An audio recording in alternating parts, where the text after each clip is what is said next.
This interview is for information only and should not be considered as investment advice or a recommendation to buy shares in the company featured.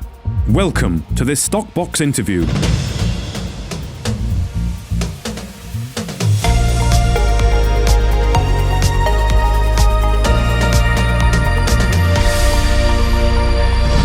Joining us today is Sean Wade, the CEO of Power Metal Resources, following the acquisition of 75% of GSA Environmental Limited, where POW have agreed to conditionally acquire 75% of the issued share capital of GSA. Well, thank you for joining us today. Sean, how are you?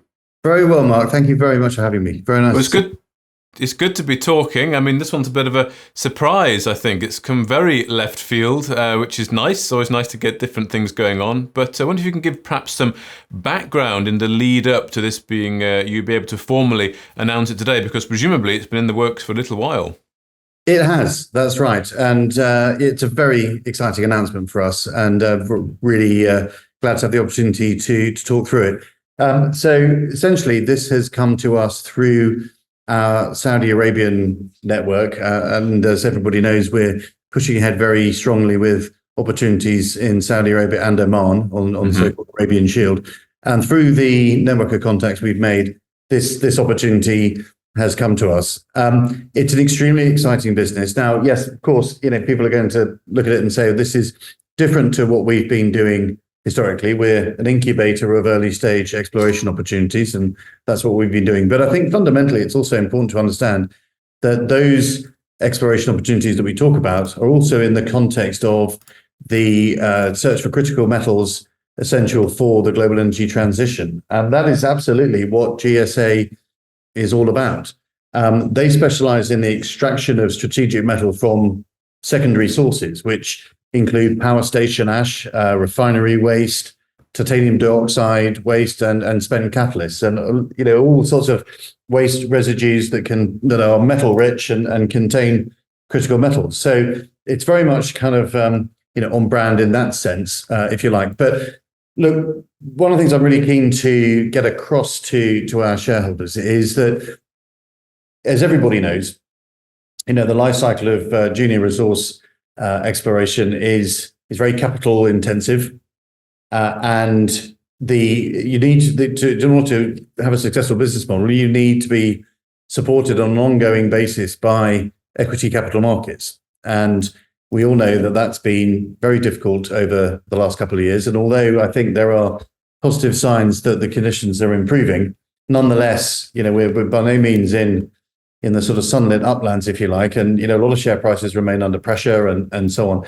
And one of the things that I've been extremely keen to do since taking on this role is to find a sustainable source of revenue for the business, such that we can be less dependent, if you like, on these expensive and dilutive capital raises that one needs to undertake from time to time for the purposes of working capital.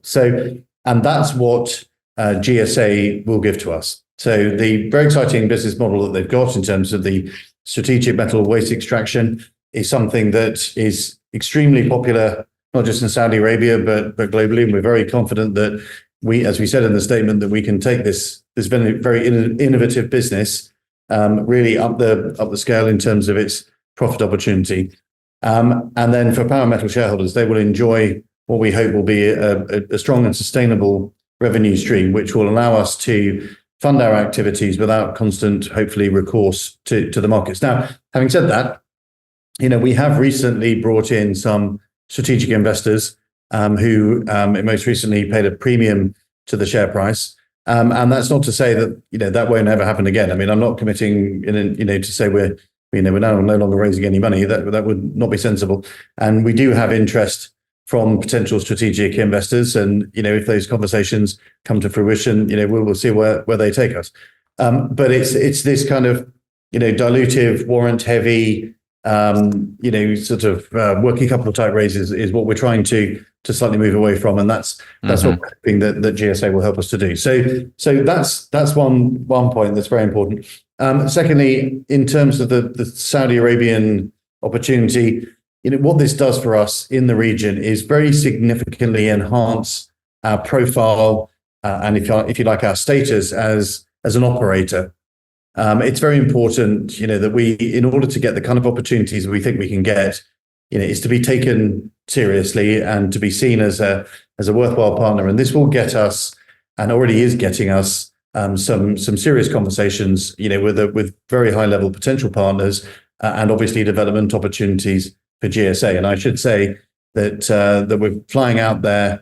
Where are we? Thursday, tomorrow, and the whole of next week will be in the region talking about GSA, talking about the power model, talking about the exploration programs that we are hoping to sign up soon, and we hope to be able to have some exciting news in that respect going forward. So that's it, but I don't want also to just talk about this as being restricted to Saudi Arabia. This has got a much wider application, but it's important to understand it's how it's come to us, and that's where the initial opportunity is. Right. And we're looking forward to reporting more on that. Well, that's important because I know this theme of Saudi Arabia is becoming quite common in POW here. You say the opportunity came from Saudi. The RNS states that the proprietary technology has a wide application, including in Saudi Arabia. And I mean, so how quickly do you want to actually deploy this technology and get it working? Straight away is the straight answer to that. We have an MOU in place already, which we are obviously looking to execute into a contract as soon as possible. We have others that are already starting to come through, and we have some extremely good leads, which we hope also to convert into MOU and then subsequently into contract status. So this is another thing that's important. News flow at Power, like it is with any junior company, can be lumpy. Exploration programs take ages, and it's months until you get results and so on. And we know that news flow is incredibly important to keep the momentum in the share price and obviously to keep investor interest and so on. And one of the other things that GSA will do there will be a lot of news. There will. We also want to say, by the way, for the purposes of this conversation, I think maybe we don't go too much into the detail of the chemistry, because certainly that's not necessarily my. But what I would say is that we're going to put together some really good, hopefully, and detailed marketing collateral, with maybe a video webinar or something of that order, which is going to explain in more detail exactly what this does, how it works, and where the opportunity is going to come from. And that's something we're working on at the moment. But so yes, just to answer your question, it is a very important part of what we're doing in Saudi. And as we go forward, we will look to deploy quickly and to start seeing that revenue profile start to build. Well, you seem very excited about it, and the line in the RNS there where you say the directors believe the acquisition will create a substantial revenue opportunity for Power Metals shareholders, as you said there, helping to provide some of that cash flow for the exploration side of the business here. I mean, this is quite a big statement to make, Sean. I mean, when you say you want to get active very quickly, do you feel this is almost a transformational moment for the company? Oh, absolutely. I mean, if you look at the RNS and the way we've broken down the consideration, we are paying £75,000 for this stake in Power Metal stock. So, in a manner of speaking, you might look at that objectively and say almost that you're purchasing an option, really, because the bulk of the consideration, which can go up to £1 million, is only payable under certain profit milestones, and those milestones are pretty serious. So, in other words, to get the full £1 million, they have to be making £1 million of profit, by the way, profit rather than revenue. So, I mean, it is a very profitable business, I should say. It's a high margin business. But and I would say, that is, and we set that over a 3-year period. And so that gives I think, an indication of certainly where we are at this point, where we think the business can go. But of course, as we get really into the business development here, and we start to really ramp up the opportunity in terms of new contracts, clearly, there's upside to those numbers. So, I don't want to really give too much guidance at this point, because, that I think that would be potentially, misleading. Obviously, we set out in the statement where we think we are at the current time, but as we develop and as we go forward and hopefully sign more contracts, we'll be able to update the market on the profile and how that's going to affect Power overall. And I think there's another thing to add here. When we think about what does this do for Power Metal shareholders overall, so the revenue point, obviously we've talked about, the value in the Saudi Arabian activities we've talked about, but there's also what this brings to us is a laboratory with the capability to do ICP testing. Now, what that means in practice is rock samples, soil samples, the very much the kind of thing that we have been testing from Tati, for example, which frankly, take a very long time to get results from and can be quite expensive. And I know it can be a frustrating process for shareholders waiting for months and months for any sort of meaningful news on that. This gives us a huge cost saving. First of all, we can do our own testing. Secondly, we can do it a very great deal quicker than we can sending it to a lab who has obviously lots of demand from other companies.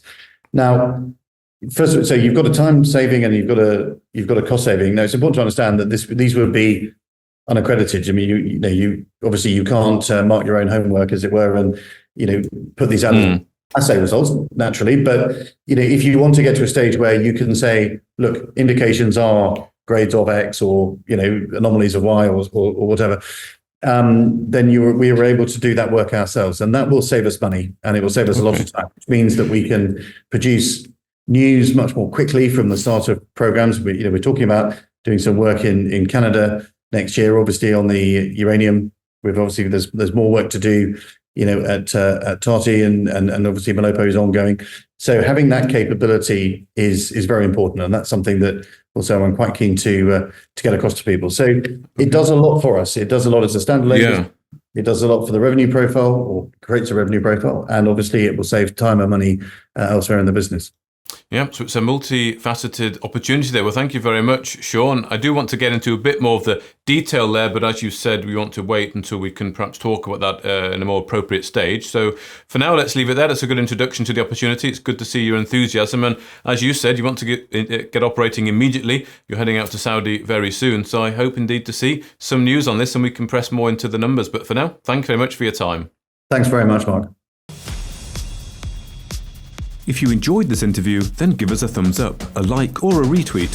Subscribe to us on YouTube or follow us on Twitter and hit that notification bell to be the first to know when we release new content. There's loads of great content on our website too, across all our programs at stockboxmedia.com. Thank you for watching.